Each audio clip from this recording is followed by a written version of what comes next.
Quem disse? Uma vida não examinada não vale ser vivida? Foi alguém ridicularizando nossas obsessões culturais por dinheiro, juventude, poder e fama? Foi algum crítico dos meios de comunicação denunciando o interminável bombardeio de mensagens sobre o que devemos pensar e querer? Ou foi um inimigo das armas de destruição em massa nos alertando para ver aonde estamos indo? Quem disse? Uma vida não examinada não vale ser vivida?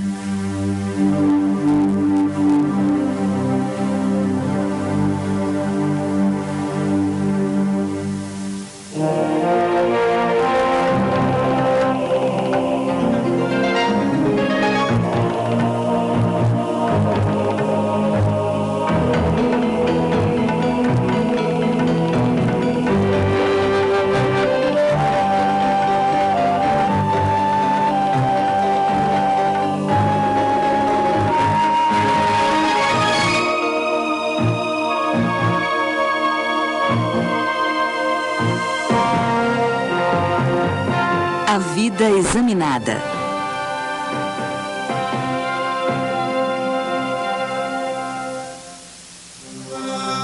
O que é filosofia? Distribuição de Dac. A parábola de Platão sobre a caverna, escrita no século IV a.C., é até hoje um retrato forte de como a filosofia funciona. Quem explica é Sócrates, o professor de Platão. Agora eu vou descrever a situação humana numa parábola sobre ignorância e aprendizado. Imagine homens morando numa caverna subterrânea cuja entrada é um longo corredor que sobe do chão até a luz lá fora. Suas cabeças estão presas por correntes, de modo que precisam ficar de frente para a parede do fundo da caverna e não podem virar a cabeça para olhar pela entrada que fica atrás deles. Atrás deles, não muito perto, quase na entrada da caverna, há um fogo aceso. E os objetos que passam diante do fogo projetam suas sombras na parede do fundo, onde os prisioneiros as veem em movimento como se fosse um filme. E a pessoa com quem Sócrates está conversando, Glauco, diz: são prisioneiros muito estranhos, Sócrates. E Sócrates dá uma resposta eletrizante. Ele diz: bem, eles são como nós. E você fica ofendido. Você diz: eu não sou assim. Em que minha condição se parece com a deles? Bem, Platão não disse que estamos condenados a ser como prisioneiros numa caverna. Ele diz que no estado em que nos encontramos, podemos começar como prisioneiros na caverna, mas podemos fazer melhor. Agora imagine que os prisioneiros podem conversar e que suas vozes ecoam na parede de modo que parecem vir das suas próprias sombras.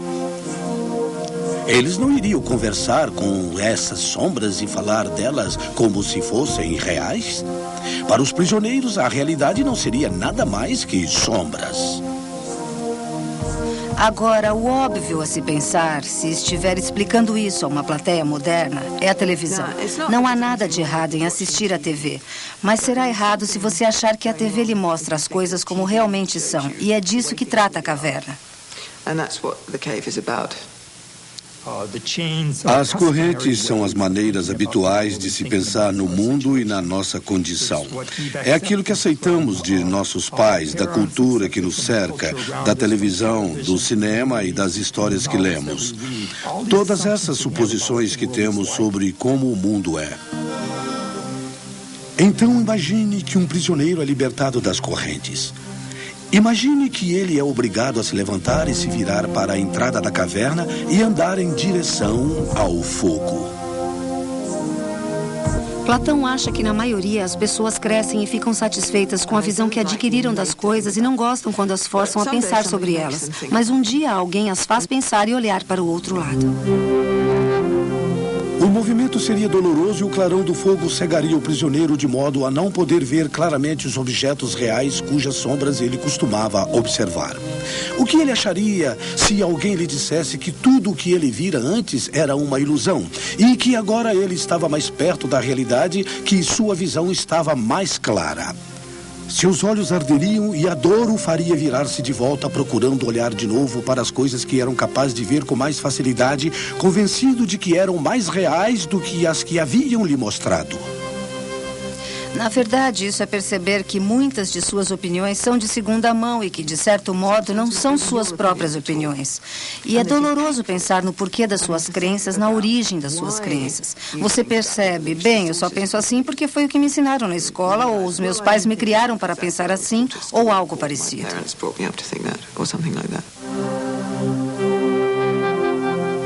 Mas imagine que alguém o arraste aos trancos ladeira acima até a saída da caverna e para fora até ele ficar exposto à plena luz do sol. Ele não irá sofrer muito e ficar furioso por ter sido levado à força? Ao se aproximar da saída, seus olhos serão ofuscados pela luz e ele não conseguirá ver nada daquele mundo que chamamos de real. Esse é o modo de Platão nos mostrar que algo como sair das trevas para onde se possa enxergar não é um processo fácil e nem imediato. Pouco a pouco ele terá que se acostumar a ver o mundo lá em cima. No início verá melhor as sombras no chão, depois talvez os reflexos dos homens e outras coisas na água, e então talvez os próprios objetos. Depois disso, ele achará mais fácil olhar para o brilho da lua e das estrelas no céu noturno do que para a luz do sol durante o dia. Finalmente ele será capaz de olhar para o sol e contemplar a sua natureza. Não como ele aparece refletido na água, mas como realmente é, em seu próprio domínio. O que é crucial para ele quanto a chegar a ter o conhecimento e não apenas velhas crenças é que pensamos nisso sozinhos. Não aceitamos algo pela autoridade de outras pessoas ou porque parece óbvio ou porque simplesmente os outros acham assim. Mas porque refletimos a respeito e examinamos da maneira mais rigorosa possível a maneira filosófica.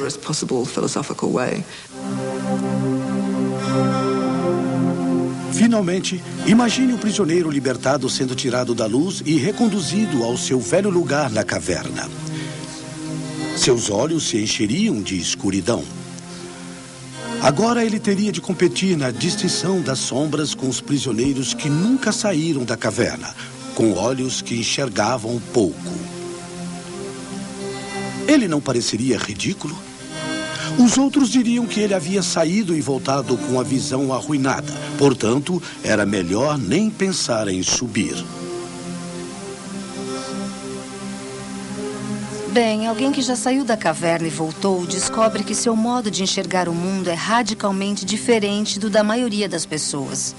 Ele não só tira conclusões diferentes, mas pensa diferente sobre as coisas e as pessoas não gostam disso.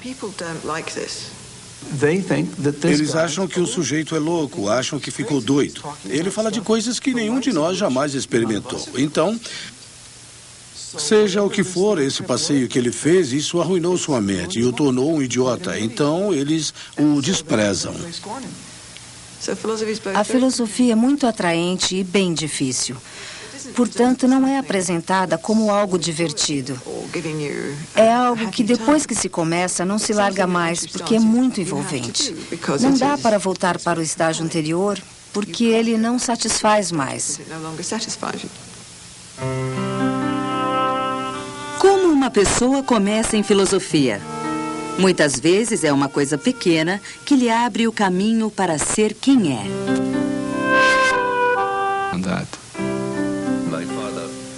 Meu pai decidiu que seus 4 filhos inteligentes iriam discutir temas interessantes nos almoços de domingo. E o que geralmente acontecia é que ele nos dava uma questão interessante para começarmos. Quando começássemos a sair dos limites que ele achasse respeitáveis, parava tudo e nos dizia sua verdade com V maiúsculo.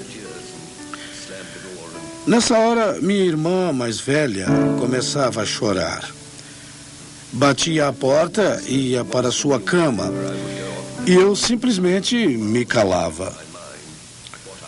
O resultado final é que, terminando o almoço, eu saía para o jardim e ficava matutando sobre o que eu poderia ter respondido se pensasse mais rápido. Acho que, como resultado, desde o início tive tendência a reagir contra o dogmatismo, contra a afirmação infundada de verdades genéricas. Portanto, acabei querendo ir atrás da reconstrução dos meus argumentos que usaria como base, ou seja o que for, dos pontos de vista que adotamos. Quando eu era pequeno, costumava pensar em questões como: e se eu for o único ser consciente do planeta? E todo o resto for apenas bonecos ou uma ilusão? Então, como muitas crianças, acho que descobri a filosofia quando ainda era bem pequeno. Mas, enquanto calouro na faculdade, li Descartes e fiquei totalmente envolvido.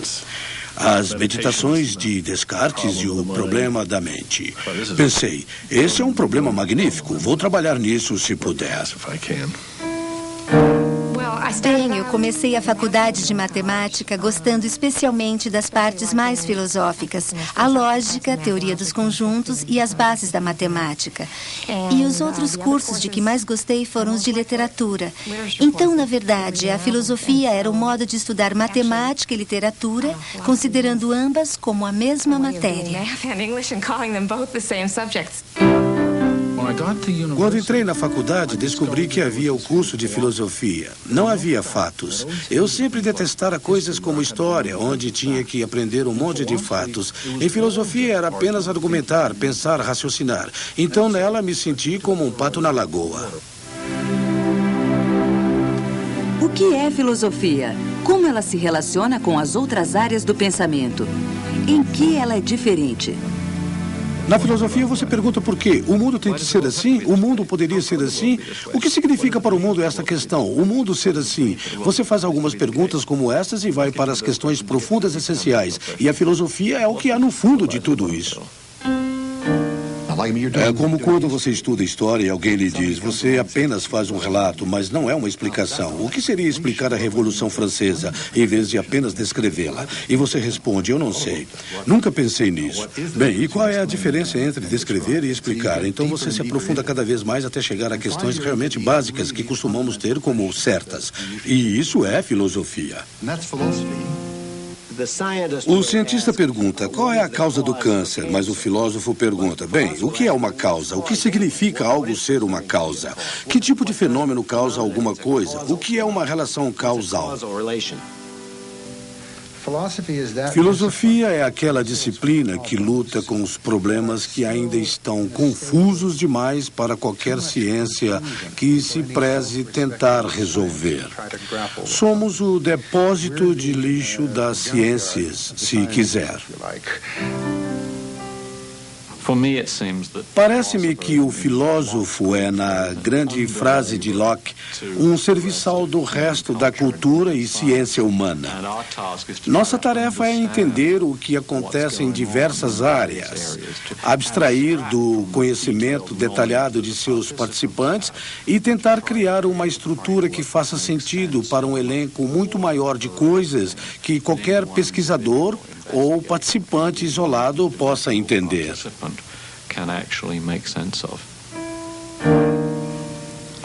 Eu acho que o papel do filósofo político na sociedade contemporânea é, acima de tudo, tentar identificar ou extrair as suposições, as convenções, as suposições impensadas que formam nossa vida pública, nossos debates e nosso discernimento sobre negócios públicos, e então submeter essas suposições à reflexão crítica. Acho que se você examinar questões como aborto, eutanásia, guerra, direitos dos animais, verá que suscitam paixões muito fortes. As pessoas têm posições muito firmes, mas muitas vezes os argumentos não são tão bem ponderados. A meu ver, os filósofos podem perfeitamente adotar uma posição e defendê-la, mas sua função principal é esclarecer os argumentos. Às vezes penso que as pessoas podem me achar ingênua, porém acredito muito no poder da argumentação racional para melhorar a vida pública e individual. Acho que o melhor dos filósofos gregos é que eles não tomavam a filosofia como líquida e certa, mas precisavam convencer as pessoas do porquê de ela ser importante. Acho que a filosofia, a partir de Sócrates, se ocupou de pensar cuidadosamente em como vivemos. Agora ela se preocupa com muitas outras coisas também. Platão já começava a ficar fascinado com a filosofia da matemática, que aparentemente lhe tomou 10 anos seguidos para aprender a nova geometria, que teve grande influência nas suas ideias, a teoria do conhecimento, metafísica e etc. Mas eu acho que, embora a filosofia não possa ser somente sobre como vivemos, não pode ser restringida a, digamos, a ética. Essa combinação de um interesse em como viver e outro em raciocinar a fundo sobre isso, reunindo essas duas coisas que parecem tão diferentes, o raciocínio profundo e o lugar do homem no universo, o significado disso, como viver, isso precisa fazer parte da filosofia. This has to remain part of philosophy. Como é um filósofo? É comum pensarmos em filósofos como pessoas introspectivas que mergulham cada vez mais fundo em seus próprios pensamentos.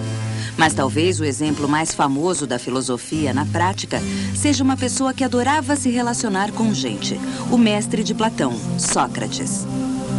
Sócrates vivia fazendo perguntas às pessoas, tentando descobrir se elas entendiam as coisas que se diziam capazes de entender. E era uma ideia bem revolucionária que aquilo, entre todas as coisas, pudesse ser filosofia. Tradicionalmente, a filosofia era tida como você ter uma visão, muitas vezes ambiciosa, metafísica do mundo e escrevê-la. Como Sócrates não escrevia nada, nós o conhecemos principalmente pelas anotações de seu aluno, Platão. Ele se intitula na Apologia de Platão um tipo de mosca, um inseto no corpo político. Ele andava por aí perguntando a qualquer um sobre diversos assuntos do cotidiano. Isso é filosofia? Deve ter parecido uma ideia bem incomum. Acho que é por isso que Sócrates permaneceu como uma figura sempre tão poderosa. Porque acho que, ao longo dos séculos, esta acabou sendo a percepção do que a filosofia é. Isso é o que há de tão forte nele. Acho que os melhores filósofos que conheço e certamente os melhores professores são aqueles parecidos com ele. Certamente muitos não gostariam de ser vistos assim, mas sabe, essa loquacidade, agressividade, o gosto de estar entre pessoas, discutir com elas, conversar com elas, isso é algo especial. Esse é o homem que tinha um conceito sobre em que consiste a vida humana, o que a faz valer a pena. Ele disse, para um ser humano, uma vida não examinada não vale ser vivida. E isso é o que ele fazia todos os dias que podia, onde podia fazê-lo, com quem pudesse fazê-lo. E certamente foi isso que lhe arranjou encrencas. Sócrates foi acusado de ateísmo, de sabotar a fé nos deuses tradicionais e de corromper a juventude de Atenas. Durante seu julgamento perante 500 jurados atenienses, Sócrates explicou como se envolvera em sua jornada.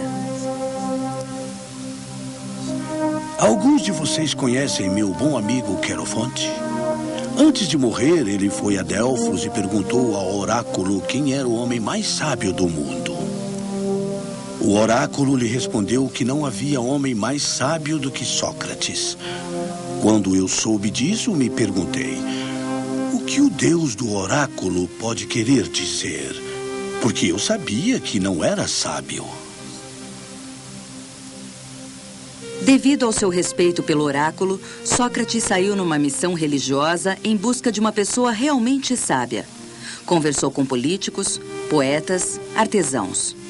Perguntou sobre piedade, amor e justiça.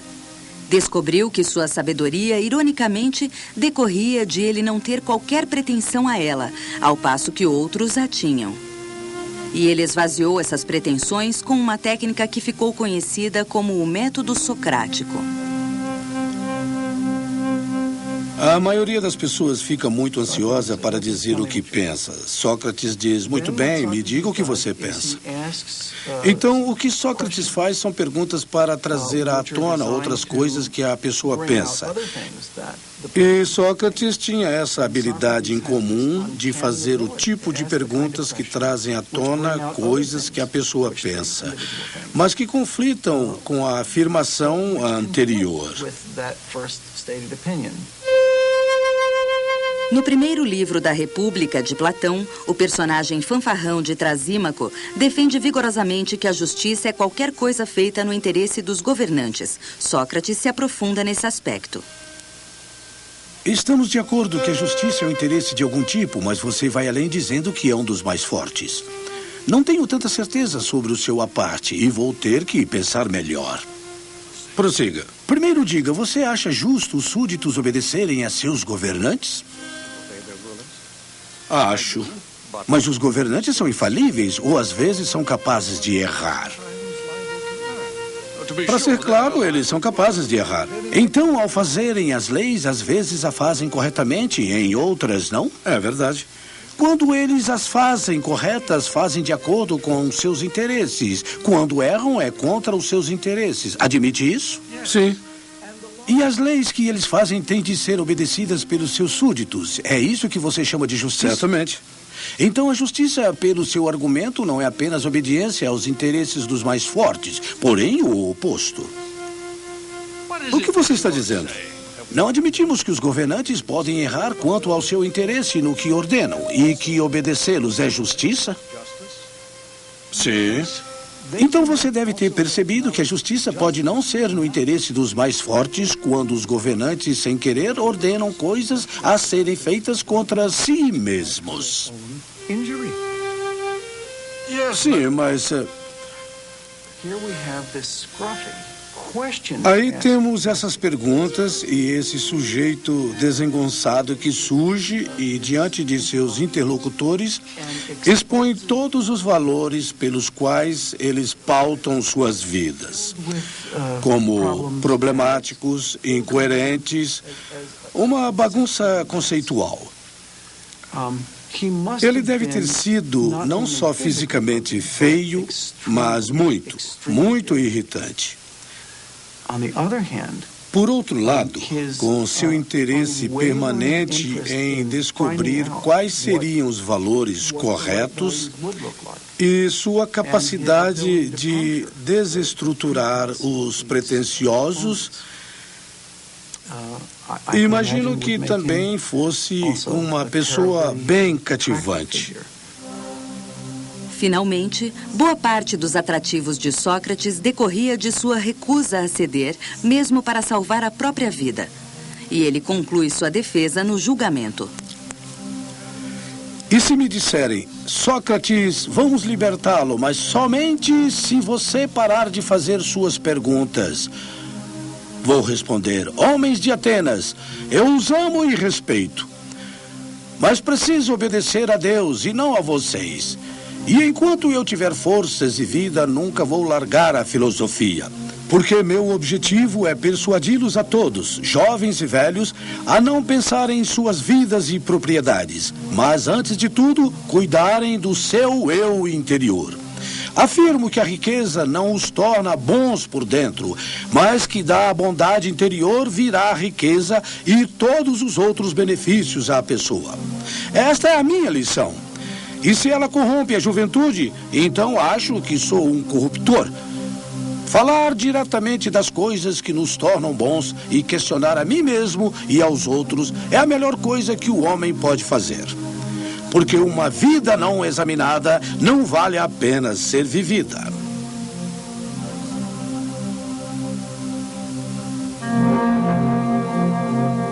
O júri votou 280 a 220 e condenou Sócrates. Depois, ele ficou preso sob segurança mínima. Seus amigos o incentivaram a fugir. Ele recusou por princípio. E quando chegou a hora, bebeu a cicuta que lhe deram e morreu. Bem, Eu acho importante que exista algo como uma filosofia pública. Acho que o filósofo nos obriga a aprofundar o exame das questões. Acho que hoje, numa era em que forças tremendamente poderosas estão tentando transformar o raciocínio sobre questões públicas em brincadeira, em simples manipulação pela mídia, o exemplo de um outro tipo de pensamento, o pensamento sério, reflexivo, chegando até o ponto da metafísica, é extremamente importante. Acho que se tentarmos entender o valor da filosofia pelos valores que regem ou motivam outras áreas, que são práticas em suas motivações, vamos acabar perdendo o valor intrínseco do questionamento, da dúvida, de fazer perguntas e realmente querer as respostas, não aceitando respostas banais, padronizadas, tradicionais, culturalmente dadas como a verdade absoluta. Em física não se lê Newton. Em filosofia, bem, ela incorpora sua história. A filosofia é como esse objeto fixo de 4 dimensões. Na mente dos filósofos, Platão está vivo. O que você faz é participar ou tentar participar de uma conversa onde há a fala de Platão, a resposta de Aristóteles, Augustin, Thomas, Descartes, Leibniz, Spinoza, Locke, Berkeley, Hume e Kant. E você está tentando encaixar a próxima parte da conversa.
Saber argumentar, pensar e agir eticamente, definir conceitos. A filosofia é tudo isso e muito mais. Por isso mesmo, ela deve estar presente nos cursos do ensino médio, mais do que uma história da filosofia. Se um de seus princípios é a dúvida, eu quero saber agora como esse material pode ser transformado num projeto interdisciplinar. Vamos conferir? Nós vamos começar pela história. E não é pela história da filosofia, não é, Fernando? Não é pela história da filosofia. Talvez um pouco pela história da educação. Porque uma das melhores ideias que veio ao grupo depois de assistir o vídeo é que a nossa escola, ela é muito ensina demais a responder. O professor é especialista em ensinar o aluno a responder algumas perguntas que ele já fez. Uma das coisas que nós pensamos é, vamos inverter um pouco. Vamos ensinar a perguntar? Vamos tentar conversar, professores, com nossos alunos, para que eles saibam fazer boas perguntas, para que eles se movam em direção à curiosidade, para que eles tenham dúvidas, para que eles encasquetem com alguma coisa e pensem muito seriamente sobre isso, sobre o que é ter dúvidas. Para que a gente precisa dessas dúvidas para satisfazer a nossa curiosidade, como atiçar a nossa curiosidade. Muito do nosso projeto de hoje vai nesse sentido. Vamos trabalhar com os alunos um pouco sobre o que é perguntar. Como Sócrates, que perguntava sobre tudo. E nessas perguntas sobre tudo, ele se mete em enrascada. Na época da própria democracia ateniense, como a gente vê no filme, ele é perseguido por perguntar demais. E como as perguntas são um pouco a base da filosofia, no passo seguinte, acho que o Eduardo podia conversar um pouco sobre a maiútica. Você sabe que é uma coisa bastante interessante, antes de passar para o Eduardo, o Einstein era considerado um mau aluno, entre outras coisas, porque ele perguntava demais, né? Os professores diziam assim, mas sai daqui, rapaz, você pergunta muito. Quem pergunta deixa os outros bastante constrangidos, é isso, Edu? Deixa, né, e faz pergunta difícil, mas toda a filosofia nasce das perguntas difíceis, propriamente. E a nossa intenção é começar mesmo a instigar os alunos a cada vez mais perguntar, né? Para quem a gente vendo o documentário, tem uma passagem que é uma dramatização do Sócrates dialogando com Trasímaco, né? Veja, o Sócrates era capaz só de perguntas conseguir extrair do outro alguma coisa que ele ainda não tinha pensado, né? Então, acho que o começo para toda a filosofia é perguntar um pouco pelo sentido daquilo que a gente está dizendo, pelo sentido das palavras que a gente costuma usar, né? E tem palavras que de tão usuais, que a gente está acostumado a falar, que a gente diz e se confunde, né? Eu costumo, com os meus alunos, a começar a trabalhar, por exemplo, perguntando para eles o que é natural, o que é comum, né? O que é normal. Porque são 3 palavras que a gente costuma usar mais ou menos no mesmo sentido, né? A gente diz que é natural almoçar ao meio-dia, por exemplo, né? Como é comum almoçar ao meio-dia. E conforme a gente vai separando essas coisas, ou seja, natural se refere à natureza. Bem, já não é mais natural almoçar ao meio-dia, né? Natural almoçar, comer quando se tem fome, né? Comum, bem, comum tem a ver com o quê? É comum homens andarem de saia? Não, aqui, nesta comunidade. Mas em outra comunidade, por exemplo, na Escócia, é comum, né? E o normal, o que é o normal? Tem a ver com a norma, né? Tem a ver com alguma regra. E veja, isso para os alunos, você pode trabalhar com exemplos assim, é natural os alunos conversarem durante a aula? Ou é comum? Mas, ainda que seja comum, não pode ser normal, enquanto o professor, estiver falando.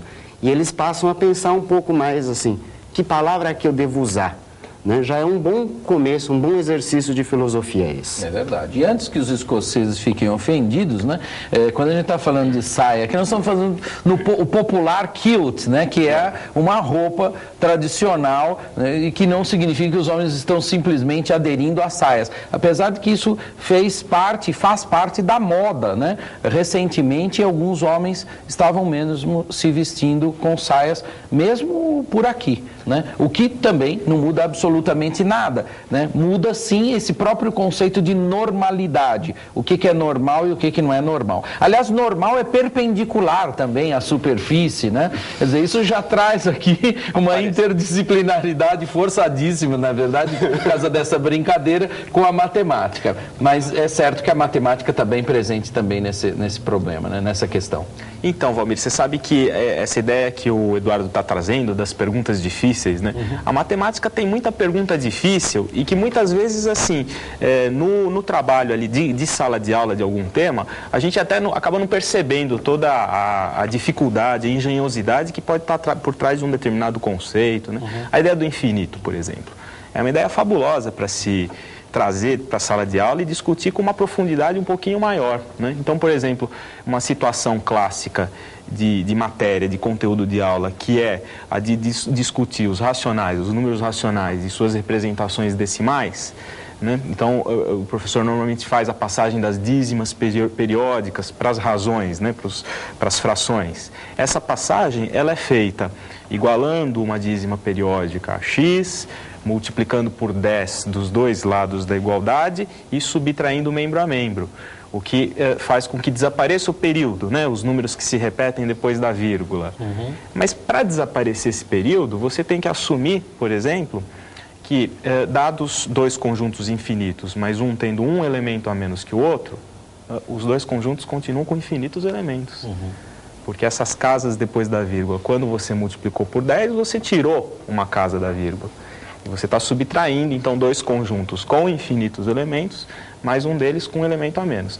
Ideias como essa sobre o infinito podem ser muito exploradas dentro da sala de aula. Essa questão de fazer perguntas é fundamental, é essencial. E eu acho que todo o trabalho está sendo feito nessa direção.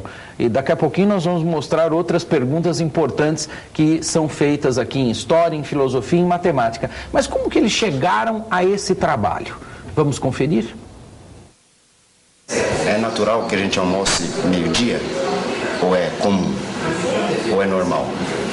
Aquelas brincadeiras que a gente faz da foto, sabe? De tirar uma foto assim com o cara lá atrás para dar a impressão que ele está na palma da sua mão. Quer dizer, isso é verdade ou é mentira? Entendeu? O que é infinito? É possível operar com o infinito, né? O infinito também é assim. É uma coisa que você usa. É uma palavra que está presente. Eu falo assim, como é o tempo? Vamos para a geografia para definir espaço. Para a geografia e para a física. Eu posso falar de infinito no sentido matemático, né? Ou infinito como simplesmente aquilo que não tem fim. Colocar problema onde o cara não viu. Instaurar a dúvida para ele poder perguntar. Mudar o olhar. Né? Ver aquilo de um olhar diferente. Né? Que é a ideia lá do Matisse de olhar as coisas com olhar de criança, como se estivesse vendo pela primeira vez. A discussão que você trouxe também de neurociência, eu acho que também é interessante. Eu acho que depois a gente precisa fechar, né? Porque a gente está abrindo isso aqui para o mundo, hein? Nossa, foi até para neurolinguística, para outras áreas de conhecimento e tudo mais. Realmente abriu muito, né? Quantas perguntas que a gente pode fazer. Perguntas difíceis e aquelas que todo mundo acha que são fáceis, né? Perguntas que são ridículas, né? de responder. O que é infinito? O que é o tempo? O que é a matéria? E é claro que esse também é um material presente, muito presente nas aulas de história, né, Fernando? Sem dúvida, e é sempre uma preocupação interessante do historiador em tentar definir melhor o que é esse tempo que o historiador trabalha. Não é um tempo qualquer. O tempo que o historiador privilegia é o tempo cronológico. Né? E vamos pensar que esse tempo cronológico é uma grande abstração. Né? Por quê? Não é um tempo que a gente vivencia no dia a dia. O tempo cronológico, essa ideia de que o tempo vai sempre para frente, não é uma ideia que nós vivenciamos. A ideia de tempo que a gente vive no dia a dia é o tempo cíclico. A gente almoça todo dia tem 7 horas da manhã, todo dia tem meio-dia, todo dia a gente faz uma série de coisas. Então, repete-se muito mais do que dá a impressão de um vai para frente sempre. Então, pensar um pouco essa pergunta do tempo é muito interessante para a história. Por exemplo, a questão da duração, ou a percepção que a gente tem do tempo. 1 hora namorando passa do mesmo jeito do que 1 hora estudando física? Não passa. Ou estudando história, seja lá o que for. 1 hora namorando é muito mais legal. Ou jogando a bola para os outros. Né? Nessa questão da percepção do tempo, a gente tem que prestar atenção em umas outras coisas também. Se a gente percebe o tempo de maneiras diversas, outras percepções nossas, que vêm dos nossos sentidos, também são percepções que a gente tem que tomar atenção. Os nossos sentidos requerem que a gente esteja atentos a eles, porque eles podem ser enganados. A gente tem um dispositivo aqui, uma brincadeira de professor de física, que ele produz uma imagem que os professores de física chamam de imagem real. Só que essa imagem, ela não tem nada de real. Olha lá, para nós, ela é apenas uma imagem sem substância, mas que os físicos chamam de imagem real. O que coloca a gente de novo nessa questão das palavras, da dificuldade de usar as palavras e da necessidade de perguntar por que é que o físico chama isso de imagem real. Ele tem uma justificativa. Sim. Assim como para nós isso não passa de ilusão, como é a ilusão da monga. Tá certo. Bom, hoje se falou bastante de almoço, aqui todo mundo fala da hora do almoço, o almoço voltou várias vezes, esse povo tem fome mesmo de respostas ou de perguntas, e essa também é uma matéria, uma substância real ou virtual presente na filosofia, e em Platão esse vídeo mostra claramente, né, Edu, essa questão. Ele começa logo colocando em cena, literalmente, né, a alegoria da caverna, o mito da caverna. Bem, a questão central da filosofia, mas se coloca para qualquer outra disciplina, que é isso que a gente está chamando de real, afinal de contas, o que é a realidade? Né? Quais são os critérios que a gente adota para dizer que alguma coisa é real ou não? Né? Isso vale para para a história, né? Será que esse relato é verdadeiro ou não, né? E, enfim, na alegoria, no mito da caverna, o que tem bem, a gente precisa colocar em dúvida as nossas percepções, os nossos sentidos. E essa é uma questão importante para a filosofia, que ela vai até a modernidade e segue em diante, né? No vídeo se faz várias vezes referência ao Descartes, né? Lembrar que lá para o Descartes, ele começa a colocar tudo em dúvida, se perguntar sobre a realidade de tudo, né? Qual é a diferença do nosso sonho e do período que a gente está acordado? A gente percebe isso porque quando a gente sonha, a gente acha que está no real, tanto é que a gente se assusta, gosta e etc. Até ele derrubar tudo que ele acha que tem dúvida e ficar com uma única certeza, que é ele que está duvidando, é ele que está se perguntando. E, portanto, penso, logo existo, né? A primeira certeza que ele tem é que é ele que pergunta, né? Uma coisa fundamental. Então, a gente sempre parte da pergunta para, inclusive, se reportar em relação à própria realidade. Sim. O que é isso? Como é que eu posso julgá-la? E, aliás, essa pergunta nos leva, ela parte também de alguns conceitos prévios, culturais, sociais, compartilhados. Ela parte muito dessa questão da intuição. Como que a gente olha para o mundo, né, Zé? Sem dúvida. O ato de perguntar, inicialmente você faz uma pergunta conduzida pela tua intuição. Só que na matemática, a gente tem muitos exemplos que apenas ficar com a intuição não te conduz a uma resposta correta sobre um determinado problema, né? Temos vários exemplos, só para citar um exemplo, né? Que até é de importância histórica, estudado pelos gregos na antiguidade. Quantos números primos existem? A primeira resposta natural é infinitos. Temos infinitos naturais, os primos são um subconjunto dos naturais, também temos infinitos primos. Só que se a gente observar entre 1 e 1000, entre 1000 e 2000, entre 2000 e 3000, o número de números primos vai diminuindo. Opa, minha intuição foi abalada, né? Bom, mas a gente consegue demonstrar que são infinitos mesmo. Mas se apoiar só na intuição é um método perigoso, né? A matemática ela trabalha muito com a lógica dedutiva também, que é um caminho para você fazer demonstrações e, inclusive, a demonstração por redução ao absurdo, que é um método muito usado desde a Grécia Antiga para se fazer demonstrações matemáticas, é o caminho que Euclides fez para demonstrar que existem infinitos números primos. E que está na ficha, Valmir. A gente trabalhou e mostrou na ficha isso também. Tá certo. Aliás, existiriam infinitas perguntas que poderíamos fazer. Infinitos professores, dependendo da ordem de infinito aqui, poderiam participar desse projeto. Que outros professores fariam perguntas, sugestões, poderiam estar conosco aqui à mesa produzindo esse trabalho interdisciplinar? Vamos ver.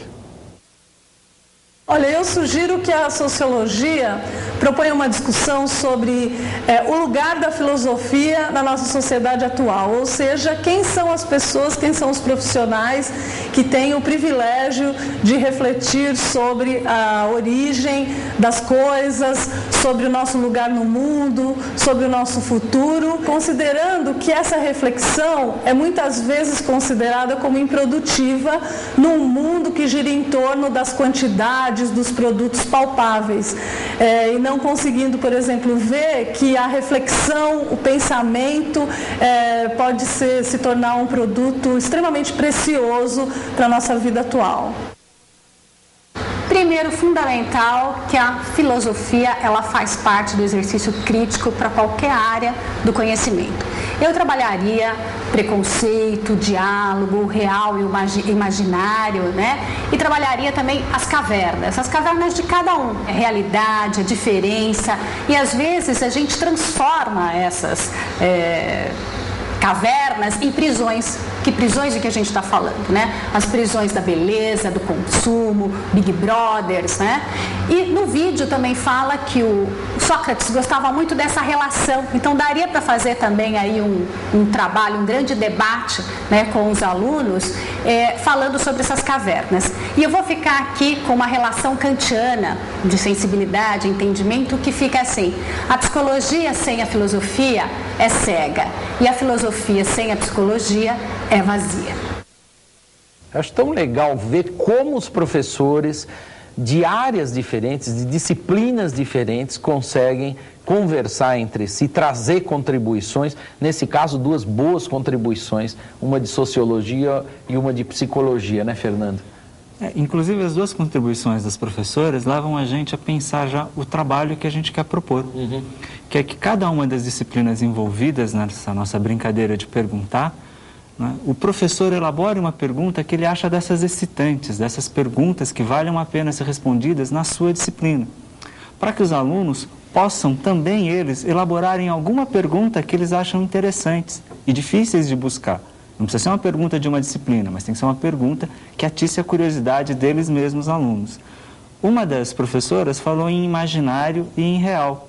E eu fiz uma brincadeira aqui com esse dispositivo, só para mostrar para vocês que essa é uma imagem criada por um jogo de espelhos. Não é?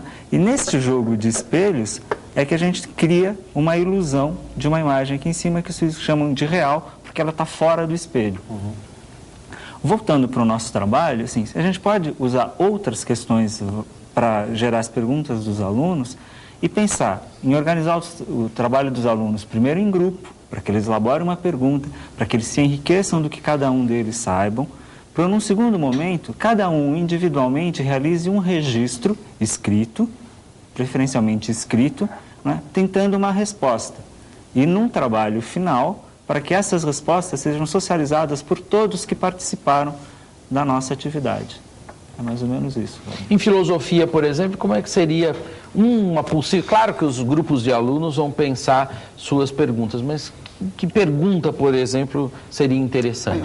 Eu acho que seria interessante direcionar, o enfoque da questão sobre os nossos critérios para julgar o que é real, o que é realidade.